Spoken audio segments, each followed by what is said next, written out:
In the Y2K, a young brother emerged to take the marching band world of commentary by storm. Tired of all that band trash talk, he set out on a mission to inject robust flavor while keeping things moving in the right direction. Want that straight talk? That 100? That spot-on commentary? Then maybe you should get yourself a shot of prune juice.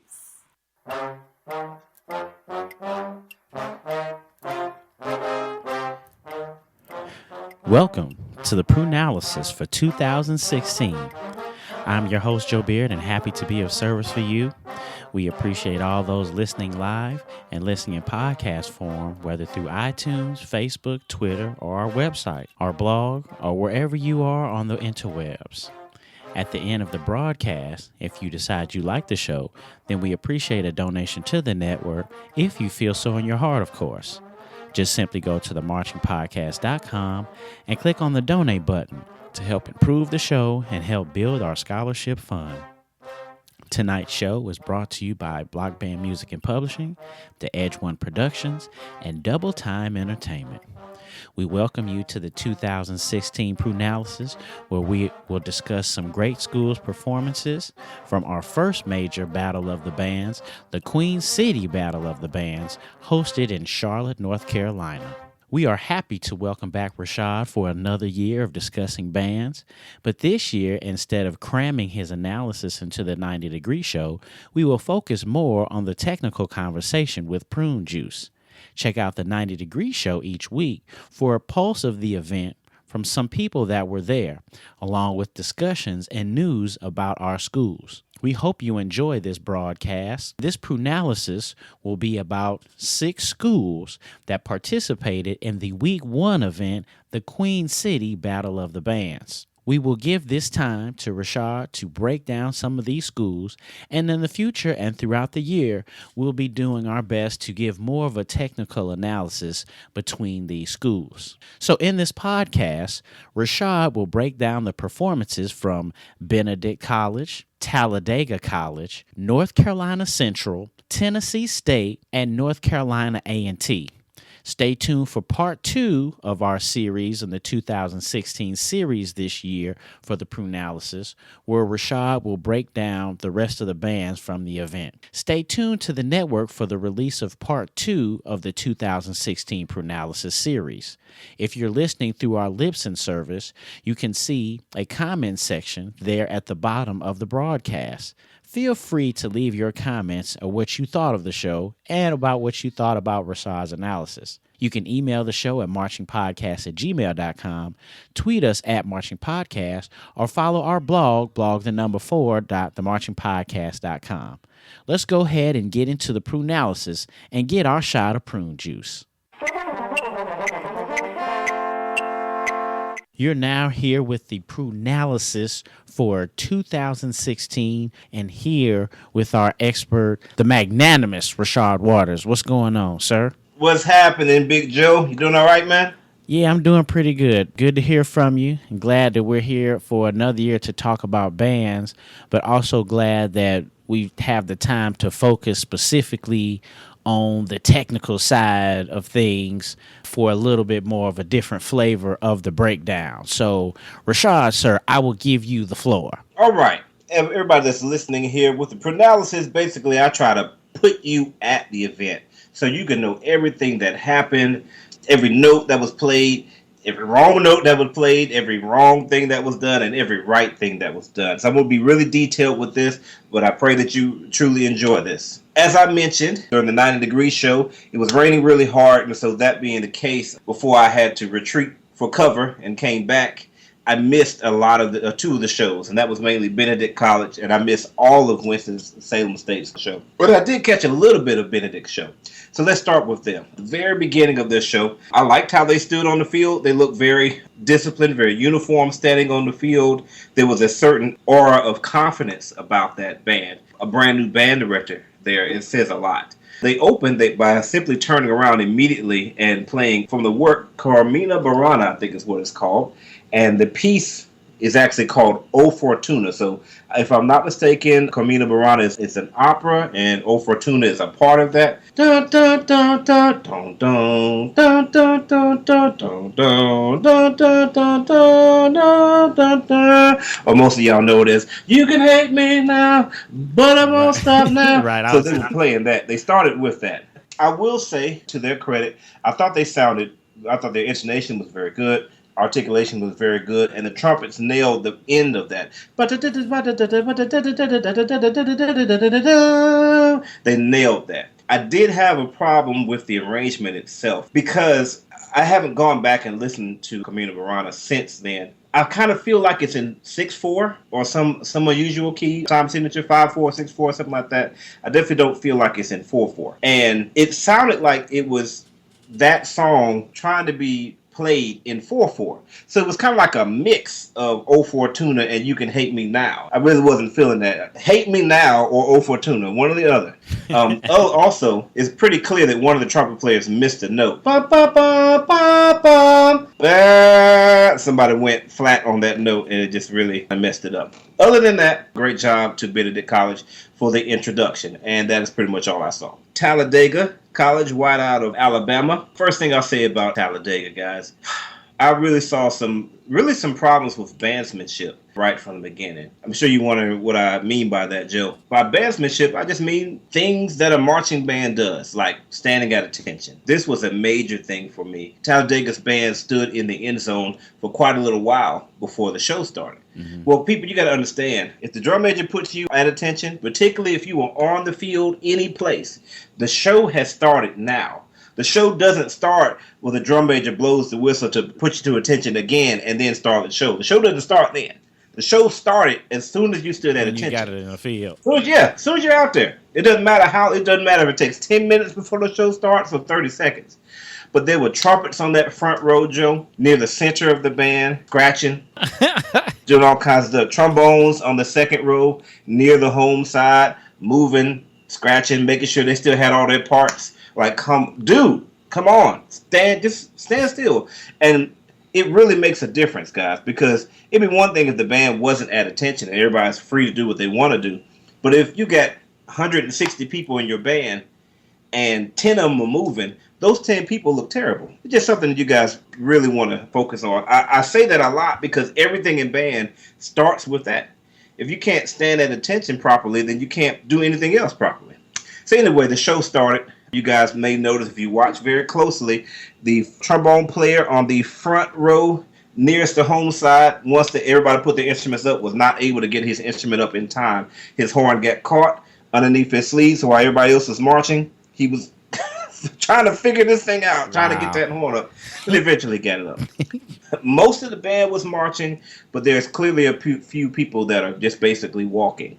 So, again, these are things with bandsmanship. And, again, it goes to that standing at attention. If everybody's not standing at attention, then how can you expect everybody to be marching? Just little things like that. There were problems with keeping the straight lines during the downfield. We'll just tell it like it is. They did a very simple drill song, but I liked it. It works. When you're playing a downfield, basically Taladega march from one end zone to the next. Right. That's what you want. You want something that's simple, because if you're playing a lot of counter melodies and things in that particular position, you're going to lose all of that stuff. So it seemed like everybody was on the melody except the trombones and maybe the saxophones, maybe. And the tubas obviously weren't on it. But hey, that was working. It sounded good. Overall, Joe, my main issue with Taladega was those euphoniums. I don't know that they need euphoniums, or I just don't know if they need so many. Because the balance, Joe, was a major issue. Major issue. And euphoniums are the baritones that are upright, right? Well, that's not really what makes it the euphonium. It's just a euphonium has a larger bore than baritone. Honestly, the names are actually interchangeable. And actually, my research has shown that there's actually no clear definition between a baritone and a euphonium. However, most of us in the marching band world will look at a large bore baritone as a euphonium, and they're pretty obvious.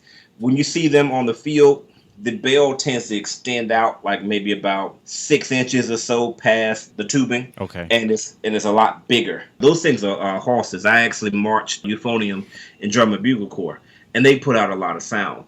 And you don't necessarily need them if your band can't support them. There's a Oh. concept called masking where one particular sound can be so loud it can completely drown out the rest. And I heard that a lot. So many times, it seemed like the trombones could just basically just pack up and go home. The trumpets could just pack up and go home because the euphoniums were so loud, I couldn't even hear anything else. This was a major problem for them. Now, one thing, I really don't like to go back and watch the video and change my thoughts on things or add any comments, but I did this time, so here it is. One thing, there were some problems with the drill. When the drill ended, they do their drill just like Southern does, with 8 counts of taps, and then there they are facing the front. Mm-hmm. But they did, and then they tap. Tap, tap, tap, tap. Like, what's up with that? Like, why did you even roll if you're going to tap again? Just watch the show. You'll see exactly what I'm talking about. Then after that, they stood still after marching. Instead of, hey, let's keep marching. Let's keep that power going. Let's keep the energy going. I just didn't really care for that. At the end of that drill, you'll notice that one mellophone really pinched the snot off that last note. It was not pretty at all. But then they went to a second drill song, Love You Like a Love Song, and mixed with Ain't No Stopping Us Now. So I appreciated the fact that they did do a second drill song, because some of the larger bands didn't. And they made Vote. VOTE on the field, which was cool. Nice. Good job, Taladega, trying to do some stuff there. But their transitions for drills leave a lot to be desired. Like that last one I was talking about where they had the taps. And there was another place in there where they just kind of, the energy just kind of died for a second.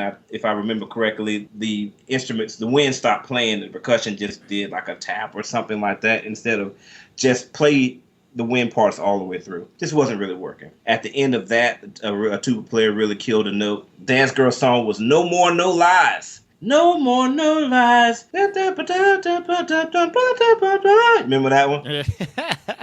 That's a jam right there. Major problem, though, was that balance. Really, the baritones should either always have the melody with this band, or they should be split. The crowd really loved the baritones. They loved those half notes. I'm telling you, they love them. Whoo, whoo. They loved them, Joe. I like those, too. Yeah, half notes are great, but the half notes don't have the melody. The trumpets are just playing Michelle A's part. That's the original artist, Michelle A. Just playing their part just as hard as they can, and you can't hear it. If you're going to have them, put them on the melody, or at least split them up so that the balance is not such an issue. So then they went into the song We. By Jeremiah. That's we as in yes. And again, more issues with the euphoniums here. I'm not trying to pick on them here. I'm just telling it like it is. It seems like they don't really care about playing the melodies. And I think the trombones were that way as well. Whatever the melody goes.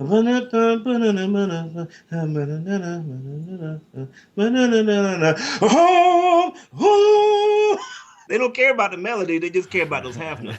If you watch again, you'll see that. It's like the melody really wasn't clear, but when they get to that part where they can blow, hey, let's do this. The end of the song really kind of got out of control a little bit. Then they get into the dance routine. I can't remember. Oh, it was My Boo. They played My Boo for the beginning of the dance routine. I actually liked that arrangement. It sounded really good. Oh, and the tubas during the dance routine were crazy powerful, man. Like really, really. And that's what I'm talking about. Talking about having good balance in your band.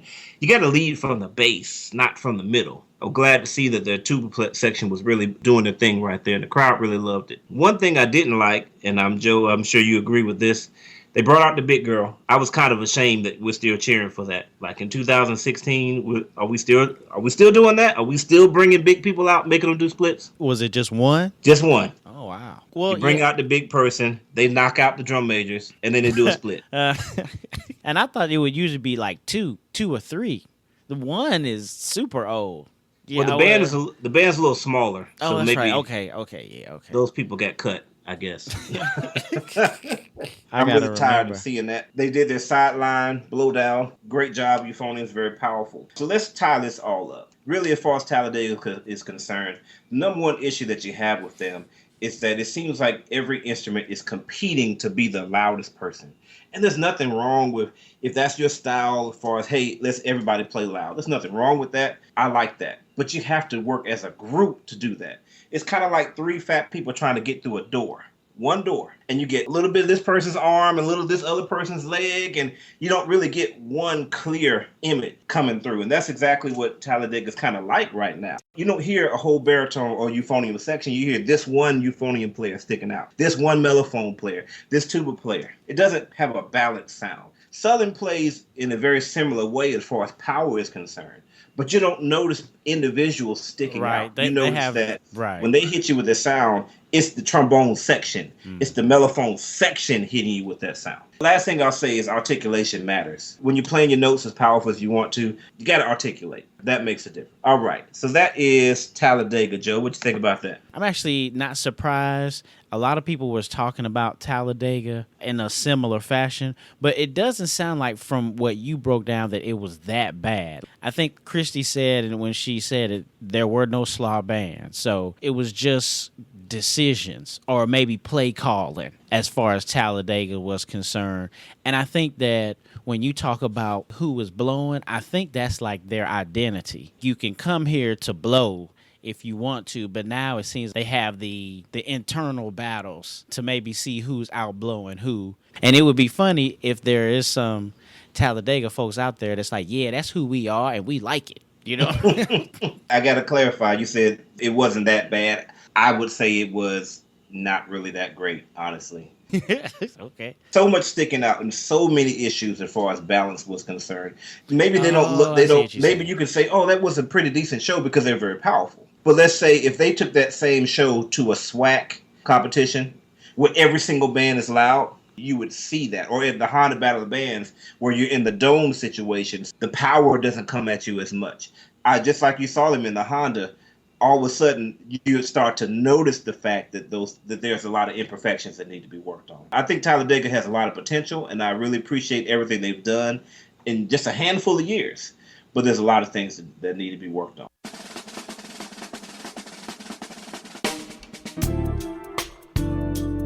Band directors, have you ever found yourselves in this situation? Showtime is quickly approaching. Your budget is quickly disappearing. Your music choices are narrowing. The equipment condition is wearing and your stress level is mounting.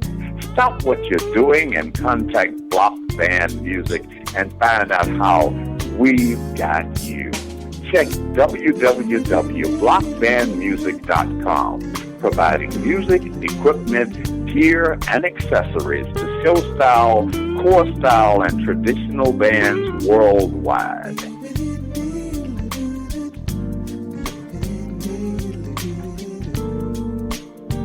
Hello, this is Jerron Flynn, Lead Educational Specialist for KIPP LA Charter Schools, proud husband and father, and graduate of the great Morehouse College, and you are listening to the Marching Podcast Radio Network. North Carolina Central, the home band, because I am from, and I currently live in Durham, North Carolina. As a matter of fact, I live probably about 2 miles away on the exact same street University is on. So definitely the home band here. Let's talk about their entrance. So North Carolina Central, of course, brand new band director, Mr. T.D. Hollins, has only been there for 3 years now, really changing up the style that we were used to. Recently, they had more of a FAMU type of style. Now it's kind of more of a Norfolk State type of sound. And they're starting to finally trickle in because it does take some time. Right there at the entrance, I did have an issue with that entrance. I don't have a problem with the band being on the sidelines and a couple of people going out on the field and marching to the line, and then the rest of the band comes out and they line up there. I don't have a problem with that. I've seen Bethune-Cookman do that numerous times. I think I've done that in Hampton. I think maybe a couple times. If you're going to do it, you got to march the same way. So two guys come out on the field. They go together. One of them high steps to his position. The other one roll steps to his position. What's that about? Choose one and do it. Both of you guys need to high step, or both of you guys need to roll step. But what are you doing? Choose one. Make a decision. Maybe they were trying to be hybrid or something. Maybe they were trying to be confused. Right. I want to say that starting right out, good overall sound for North Carolina Central. It was a very well-balanced sound. A lot of things I was just talking about in the last band, Taladega, they didn't have the issue. Balance was good for the most part. A little low on trumpets, but good for the most part. Decent projection for the size of their band. Quality articulations. They're not perfect by any stretch of the imagination, but they're growing very, very quickly, and their sound is maturing. During their drill song, they had a very nice mellophone run that's in there. So although you hear a couple things kind of off key a little bit in the mellophones. The drill was Tonight by CeeLo Green. The dance girl song was Freedom by Beyonce. Oh. You notice that the trombones are pretty high on their notes there. Pretty good attempt. Little out of tune on some of those notes, but good attempt. Joe, you'll find I've talked to a lot of rangers across the country just with my position with block band. And what I find is that a lot of rangers avoid putting the trombones in their higher register when it comes to melody. Let's say above a constant F. A lot of guys say, hey, I don't put the trombones above an F. They'll put the baritones way up there, but they don't put the trombones above that. And the reason for that is trombone being the nature of the instrument, the higher notes is very easy to play out of tune. They become much closer together. Making itty-bitty movements on your slide can get you out of tune. As a trombone player, I know. Many arrangers avoid this. That's a mistake. It is a mistake to avoid putting the trombones in your higher register. Instead, you just have to focus on developing good trombone players. It seems like North Carolina Central is trying to do just that. The trumpets, however, did not do a good job of taking over the melody for the trombones. Trombones are very confident. I feel like the baritones were with them on that. I'm not sure. But when the trumpets took it over, it just wasn't very confident. The balance was pretty decent, but they are a little bit low on trumpet right now. At the end of that Dance Girl song, there was a nice little low brass feature. It's kind of like,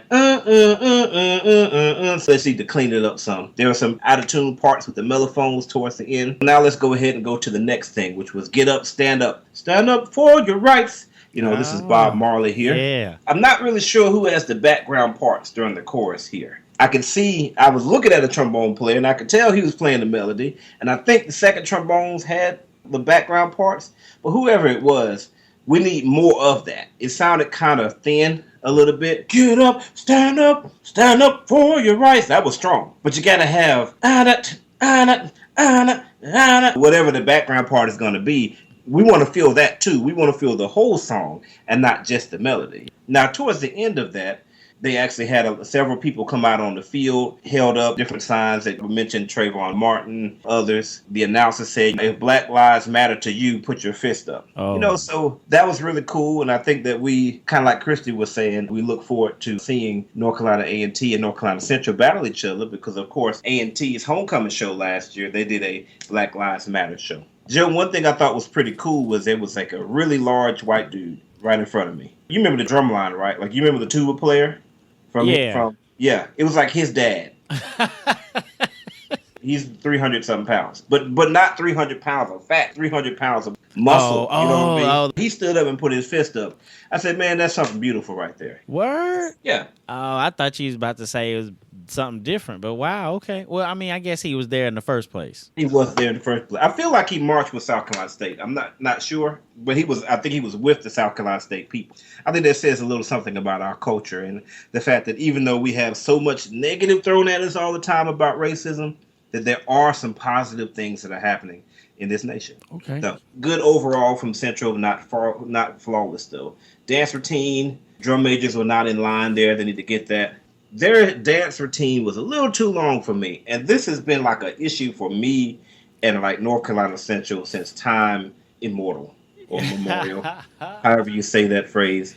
I just think their dance routines are always so long. Like the dance routines are always 3 minutes long. I've just always been a fan of Southern kind of get in, get out. Dance routine should be more like an exclamation point to me. Right. A punctuation. Boom. There you go. It wasn't as long as the dance routines I've seen before. I feel like if they had just cut just one song from that dance routine, that the energy level on their show would have gone up even more. Always want to leave your crowd wanting more. Let's wrap up a North Carolina Central. I think a lot of people were very happy with them. Small band, but with a very polished sound that's developing. I can't wait to see what they're going to do in the future because I think that's North Carolina Central is going to be a band that you're going to have to reckon with in the near future. Were they doing the hybrid stuff? I don't remember if they did roll step. I think they did at some point. I think at some point they were doing like a mark time and they weren't high stepping during that mark time. They never had the whole band face away from the field. For the most part, they did keep the sound facing the front. I don't think they're quite as a hybrid as North Carolina A&T is, where like North Carolina A&T is like it's a sin if you don't face the field, if you don't face the home side. I don't think it's to that extent. They will turn in from time to time, but you're never going to see the whole band face in. Particularly for a smaller band, that works, keeping that sound facing the front. And when you say that turn in, you're talking about always having the horns facing the home field or whoever you're performing to. You're talking about keeping the horns always to the crowd, right?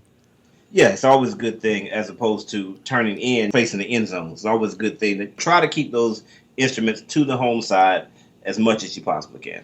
As far as your breakdown, I ain't gonna lie, I'm biased because like DeLynn, that's my boy, so I'm rooting for him. I'm excited that it sounds like the Aggie Eagle Classic is gonna be kind of crunk. And I really enjoyed Central in the stands. If I would say something about them, they actually had a decent sound in the stands. I remember hearing them at something a couple years back, and it wasn't decent in the stands. I think that was before the current band director. It may have been several years ago. To hear them in the stands and actually producing a decent sound, obviously it wasn't nearly as big as pretty much any other band that was there. Because Benedict, I don't remember seeing Benedict and Winston in the stands at all. So North Carolina Central versus A&T, Tennessee State, Bethune-Cookman, Central, and Taladega. Obviously, they're going to sound a whole lot smaller than those bands, but I think they represent it well. Here's something I never thought I would say, but I did say it on the show the other day. I thought they sounded better in the stands than A&T. Oh, I said it. Can't take it back. Double Time Entertainment. Our passion is music and promoting HBCU marching bands as well as high school marching bands through high-quality movie videos and photos. We have worked with BET, Yamaha, Ludwig, Honda Motor Company, and been featured on CNN and Lifetime Network's series Bama State Style. We also help and orchestrate Battle of the Bands with marketing and promotions, and also became the official media team for the Queen City Battle of the Bands in Charlotte, North Carolina. Join Double Time Entertainment on Facebook, Twitter, Instagram, and YouTube, and now new on Periscope. Music lovers are noteworthy.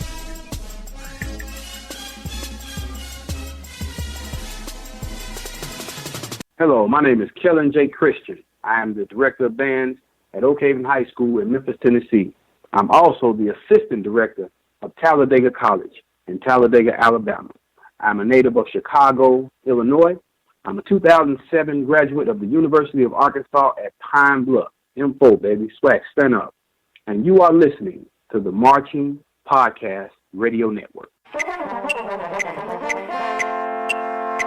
Tennessee State, for several years, has been one of my favorite bands. Just for years and years and years, I thought they played very, very, very well. Really clean in the stands from years ago. And I think that they're really one of the most underrated bands. Seen them several times at the Honda now. Gosh, that show was really good. People should have thought better about them. I still always talk about how they made Boat on the Field and made the waves underneath while playing Rock the Boat by Leah. Like, that's awesome. I look forward to seeing Tennessee State do well. I want to give a quick shout out to Diamond Frazier.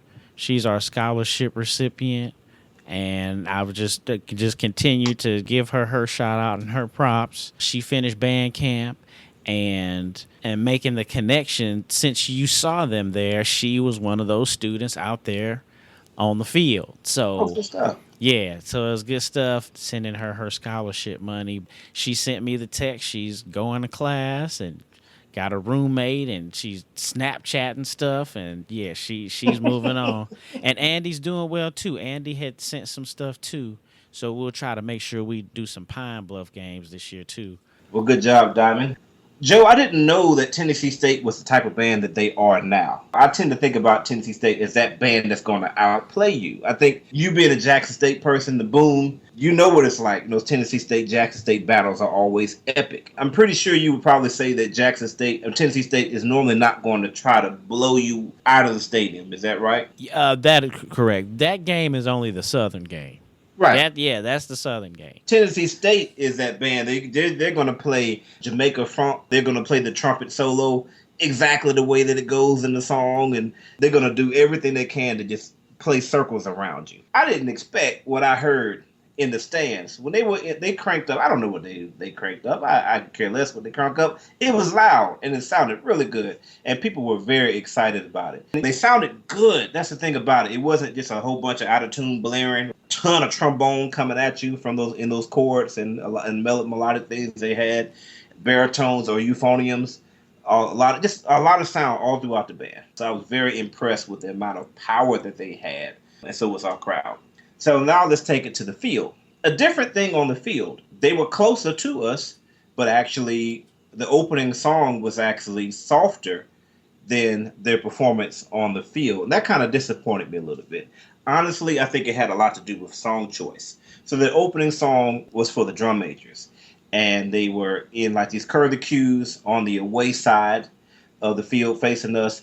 Basically, however the song was arranged, it seemed like all the parts were lower, particularly the upper brass, like the trumpets and mellophones, like their parts were lower if they weren't playing at all during the very beginning. That first impact, boom, on the field was more like a bam. It just wasn't really there.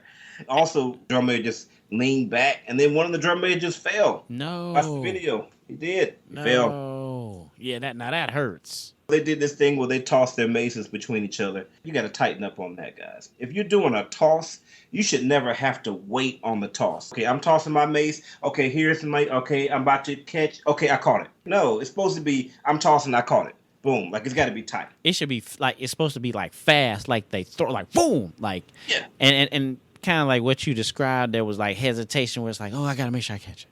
Right. You know, right. You can't have that with that move. They went from there, they marched on the field, and they formed slants on the field. The slants were kind of out of alignment. However, I really respect their ability to self-correct, and I could see this happening. So let's teach something real quick. So guys, football stadiums, as I understand it, this may not be true, football stadiums are designed so the home side is always the west side, and the away side is always east. That just has to do with the sun shining in people's faces at a certain time. That's what I've been told. Therefore, if you're on the home side, if you look to your left, that's north. If you look to your right, that's south. Okay? Yep. We got it. The slants that were on the north side were not in alignment, but they started correcting those slants right then and there. And I think that we talked about bandsmanship with Taladega. That's bandsmanship right there. If there's a problem, fix it. And that's what they were doing. So good job. That's like the autocorrect on your phone. Yeah, basically. Shows a lot of maturity in the band, really. Exactly. And when you go back and watch the videos, you'll see that. You can see them. Oh, let me get in place. Their sound overall was very full, very strong sound from here. Sometimes the attacks, the articulation wasn't perfect. They're trying to really blow, but be contained at the same time. I'm kind of playing loud, but I'm trying to control it too. So sometimes the attacks weren't always together. But overall, the sound was very full and quite powerful. The drill song was Bobby Brown's "We've Got to take control. Gotta take control. Gotta take control." Yeah, that's the jam. Makes you want to go back and watch Ghostbusters too, but it doesn't. So they did this thing that we've seen Southern do a lot. I really wasn't excited to see that, and maybe Tennessee State has made it famous first. Seen Southern do it so many times, I really didn't want to see anybody else do it. So they made like a cross, and then they start doing step twos. One part of the cross is doing step twos, and the other part is doing step twos. Mm-hmm. And basically that turns into diamonds going back and forth. But here's my problem with that. The trumpets have the melody. Problem with the trumpets have the melody is that the trumpets were on a line where all the trumpets were either facing north or south. Now, we already said that the home side is west and the away side is east. So the trumpets are facing north and south, and they have the melody. That means the melody's not getting heard. And that's exactly what happened. During that, everything that you wanted to hear Bobby Brown saying, you didn't hear.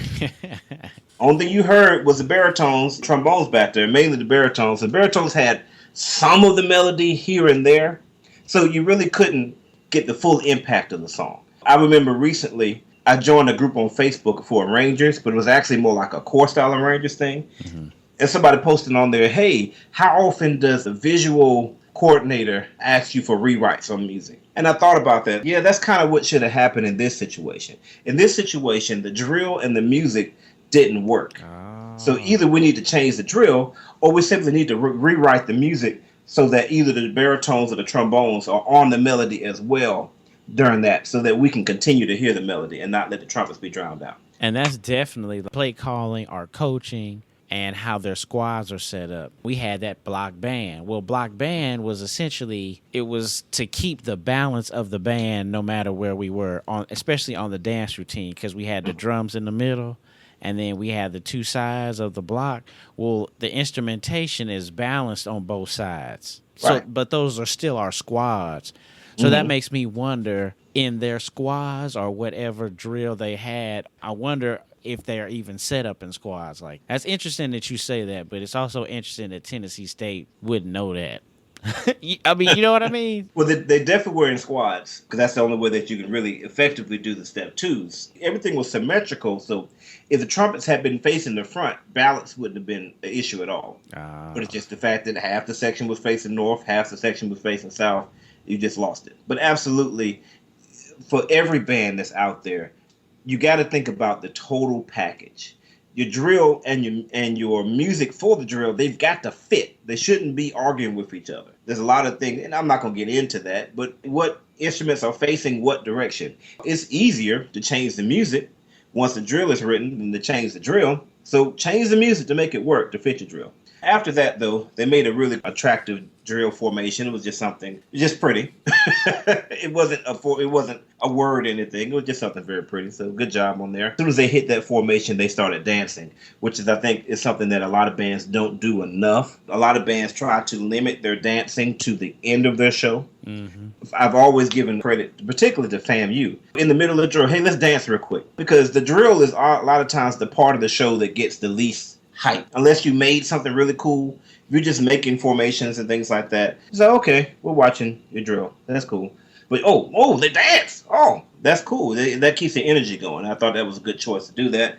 It was a bad choice, however, to dance and then start with a drum major whistle. They should have used taps from one of the snare drum players, because the drum major whistle, they didn't all hear it at the same time. Apparently, they didn't all start together. The feel of it just didn't feel right. Mm-hmm. All right.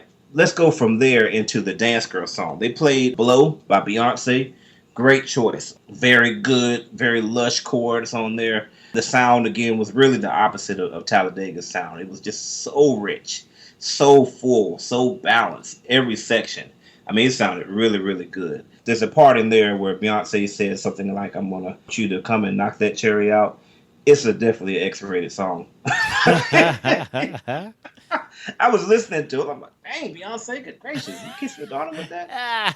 They were nailing some runs that are not in the song. It's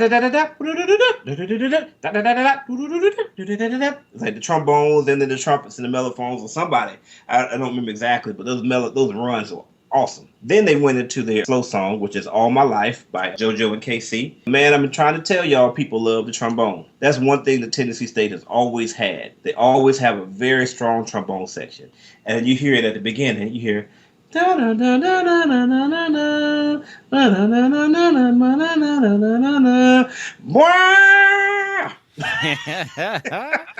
strong gliss just kind of coming out of nowhere, and the crowd's like, that's the best thing I've ever heard, was a gliss. One thing I have to talk to my rangers about a lot is that the trombone, no, is not as powerful as the baritone. It's a timbre instrument. People like the sound of it, and a good placement of the trombone gets reaction. So that was a great place that they used that. Again, they started the song with the baritones. You never find another lover, the precious is you, the precious is you. And then trombones, put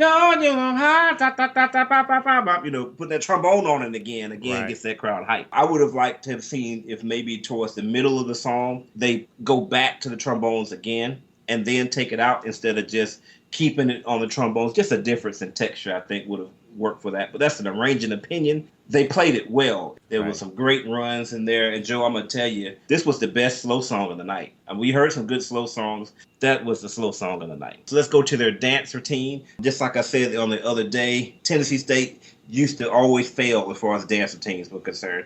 To me, they were just like very similar to Norfolk State. I always thought that they did a great job on the show until they got to their dance routines, which just kind of seemed very forced.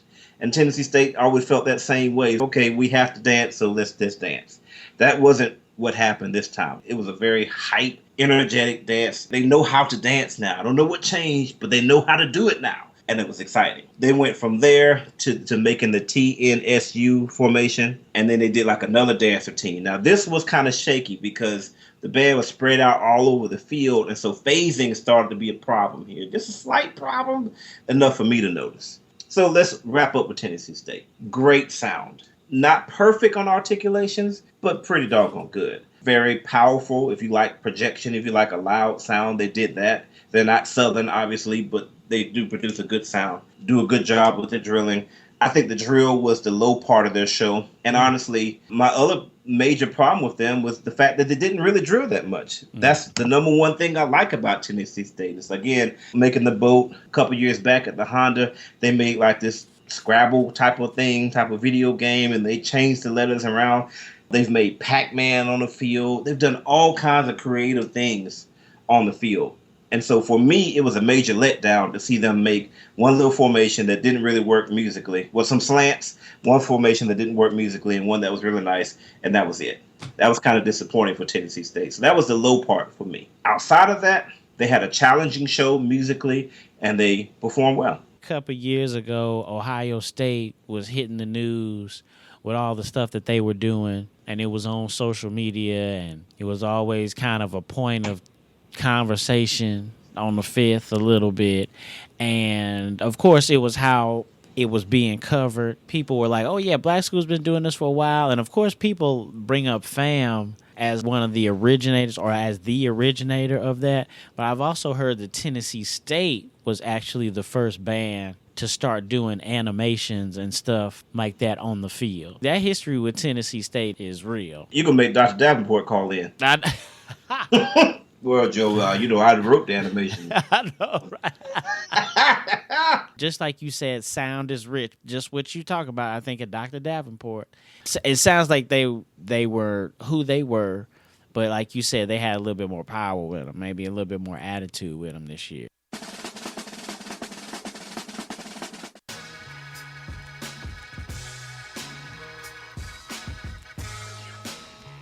Hi, everyone. This is Joe Beard, the Phantom Podcaster and owner and founder of the Marching Podcast. I wanted you guys to check out this website, theedge1pro.com. That's DAEDGE1PRO.com.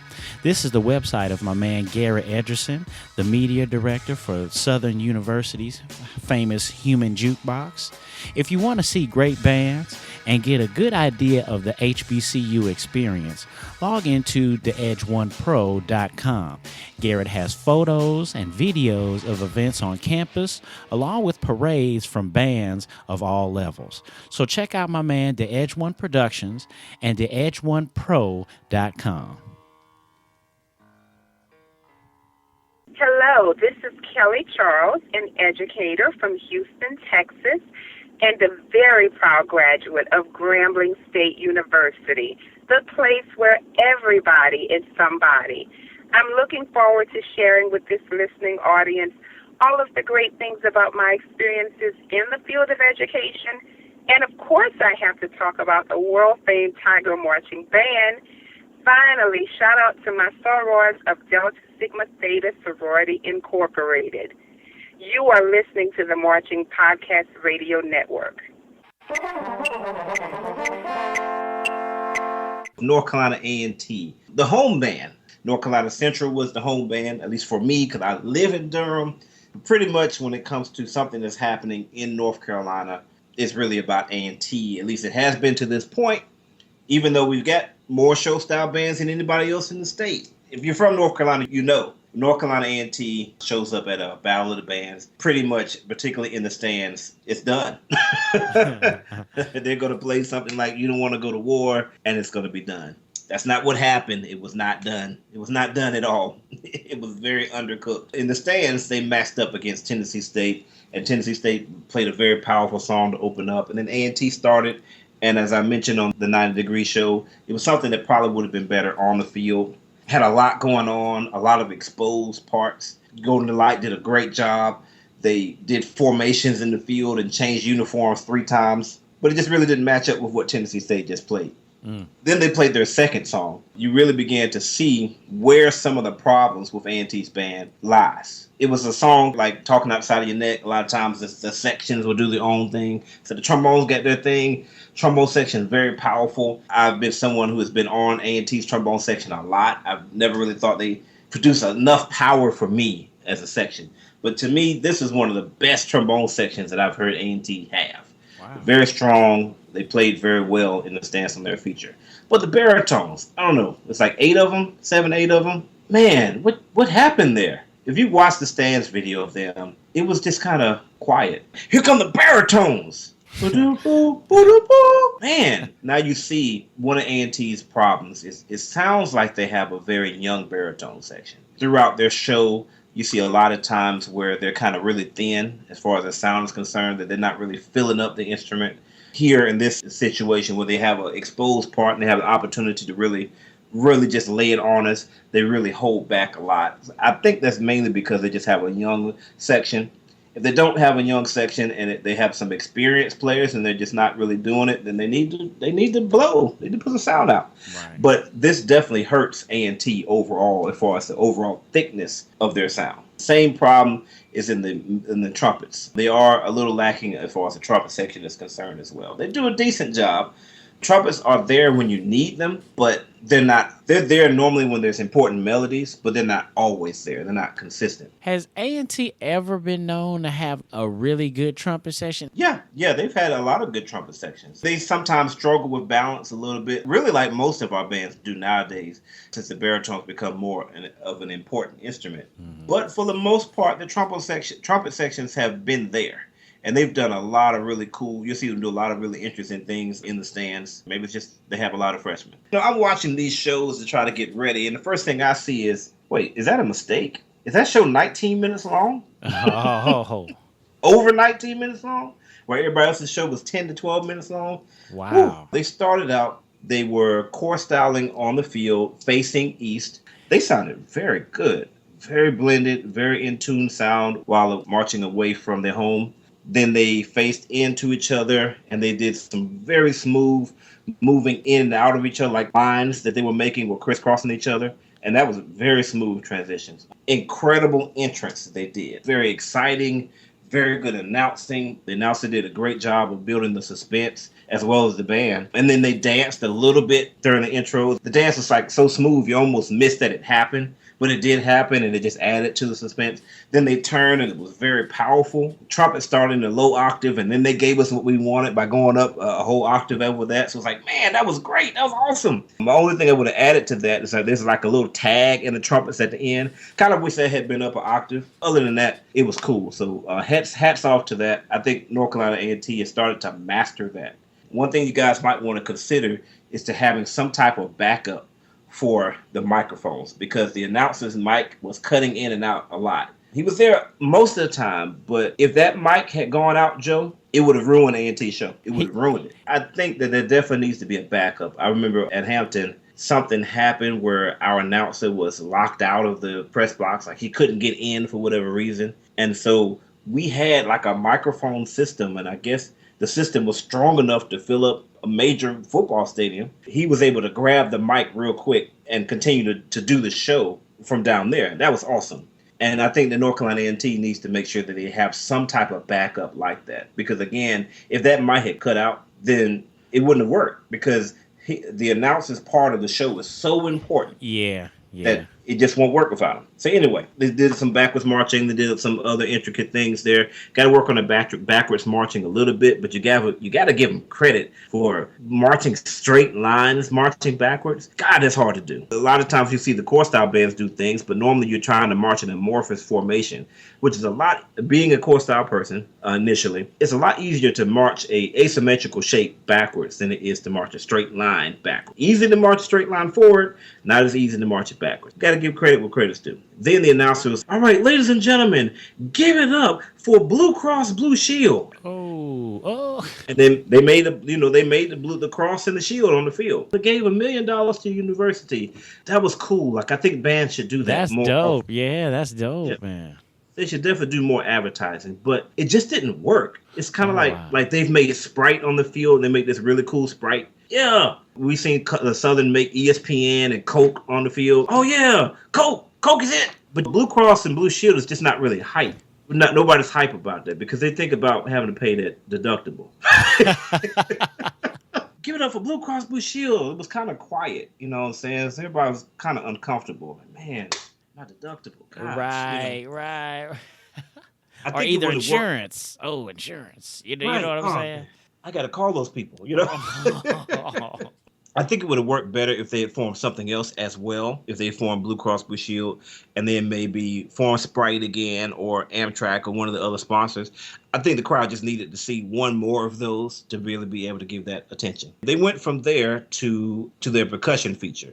And again, A&T is marching the whole time while they're doing this. And they're keeping their instruments basically facing the front the whole time. And they're doing a lot of formations, like a lot of different things. They went into a song called We Could Fly. And Dr. Thomas told me who's that by. Sorry. But it's called We Could Fly. Thanks, Dr. Thomas. Really cool trombone gliss in the middle of that. Just wasn't expecting that. I can't remember if it's up or down, but it's like a slow gliss. But anyway, they brought out Cold Steel to do their thing. Knew it was going to be awesome. But we didn't know they were going to combine the brass section as well. Cold Steel is not just standing in place and playing, but they're moving back and forth, making different formations of their own. Then they bring out the bass drums and the trombones and the baritones, and they do this bass drum run while the trombones are going and baritones are going back and forth. You know, da da da da da da da da da.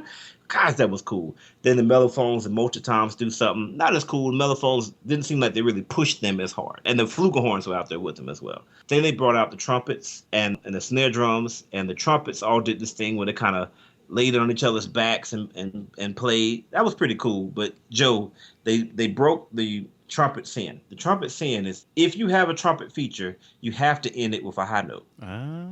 Gotcha. I don't care that you just laid on each other's backs or did a backflip or they were actually holding one guy upside down. I'm sure that's probably the guy that was supposed to scream.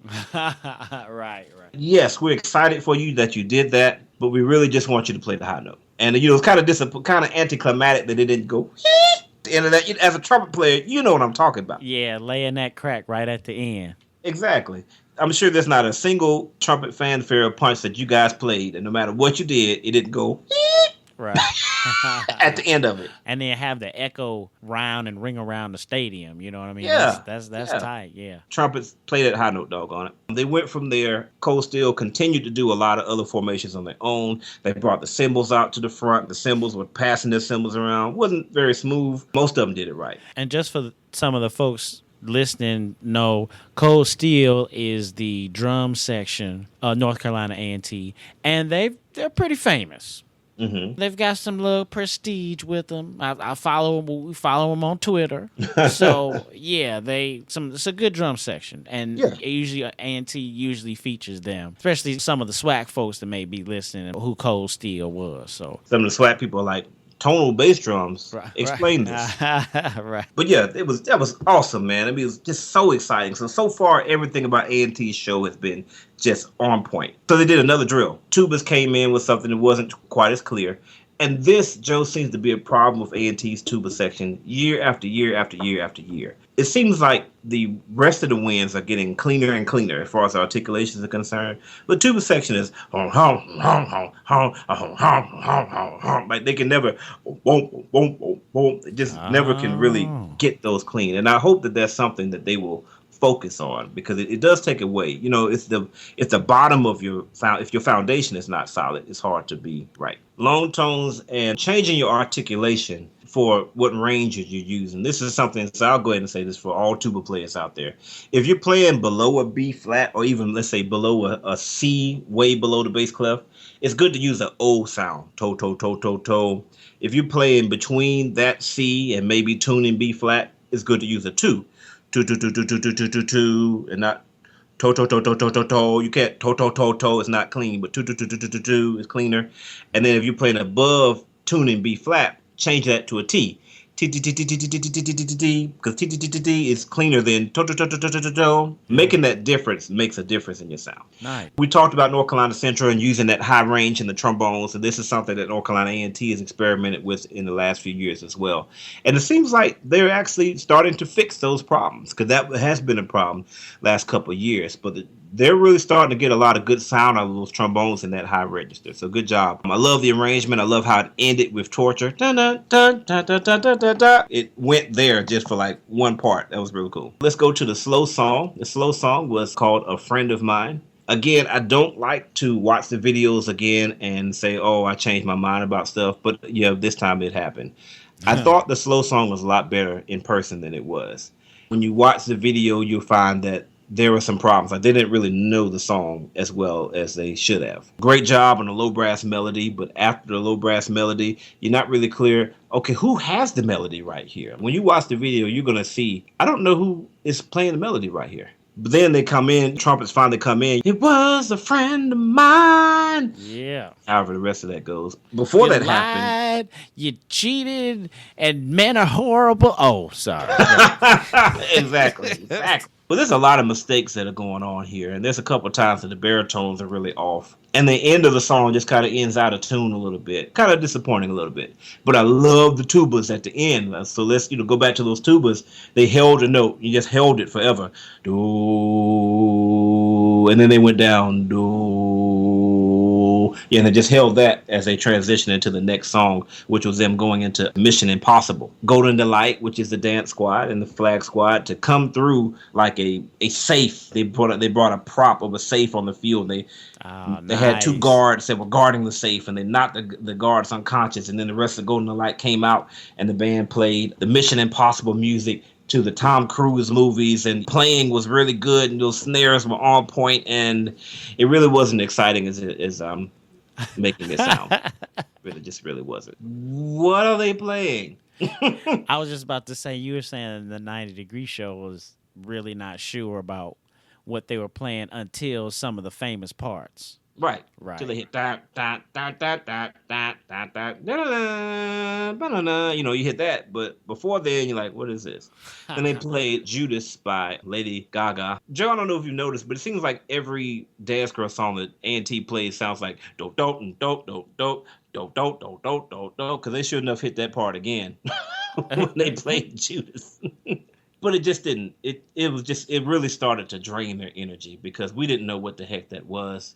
It was a great trill, though, at the end, as they went back to Mission Impossible again. The trumpets held that trill for a while.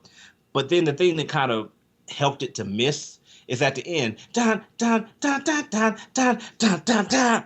And at that point, Diamond that's hidden, and one of the Golden Delight dancers takes a diamond out of the box, and she thrusts it into the air.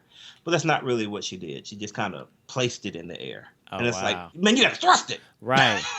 Just like we were talking about the maces earlier. You gotta throw that thing and catch it. Foul. Yeah, exactly. That would have added at least a little bit of energy to that instead of just, oh, I got a diamond there. They went to their dance routine here. If I'm talking too long, that's because the show was too long.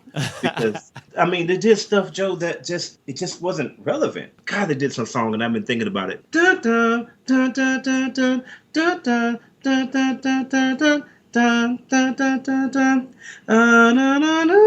I think it's like Fabulous. You remember Fabulous? Oh, yeah, of course. Yeah, early 2000s or something. And then they played Adina Howard's I Will Be a Freak. Were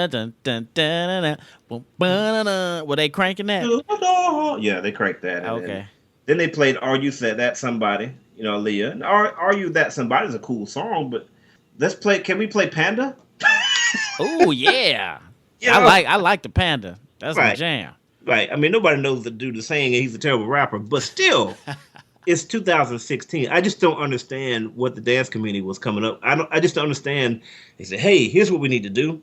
Let's do a 90s throwback show right after we play the Tom Cruise music to Mission Impossible. It just wasn't coming together for me. But dude, it was killing the show, and the energy for the show was just dropped in the trash. I mean, they went from having, to me, the best show overall, bar none, in the first couple of minutes of their show, to really having one of the most boring shows. And they got booed for it. There was some significant booing out there for that. And I feel sorry for them on that. Wrapping up A&T, challenge level was concerned. That anytime that you're judging a band competition or something like that, you got to put challenge level involved there. And their challenge level, as far as the difficulty level of their music, was way above anything anybody else played. Way above it. And as far as their drill was concerned, way above the challenge level of anything else that anybody else did. I mean, they made the Blue Cross Blue Shield. They made backwards marching. They made another formation. They made the A&T on the field, which I didn't mention. They were constantly moving. Cold Steel came out there. the rest of the band was still moving. That was all great, but their show was just way too long. And by the time they got to the end of the show, they were out. So they didn't have any energy to really staple it. And also, even though the music was really hard, the slow song, they just weren't prepared to play it. So it sounds like coaching again. This is very early in the year for all of what they did or for all of what they planned. From what you broke down to me, it sounds like, and of course Christy said this and everyone said this, they were just doing too much. Maybe it's because Southern was there. The directors wanted to make sure that they were establishing this is home turf, but maybe the students themselves didn't have the stamina yet. And maybe they could have pulled it off better later in the year, but maybe it was just too early on the calendar for what they were doing. Because, I mean, it is a huge matchup. That was in their head. I would agree to that. I thought that fantastic, everything the A&T was able to accomplish so early in the season. There's bands that will, in 3 years, they won't be able to do everything the A&T was able to accomplish by their second performance. But their show was definitely way too long. And yes, I agree that some of the decisions that were made as far as what went into the show could have been altered a little bit. That Dance Girl thing, maybe Mission Impossible by itself, maybe Judas by itself, but not both. Right. And the Dance Routine, cut it down way too long. Your Dance Routine is too long. You need to cut it. When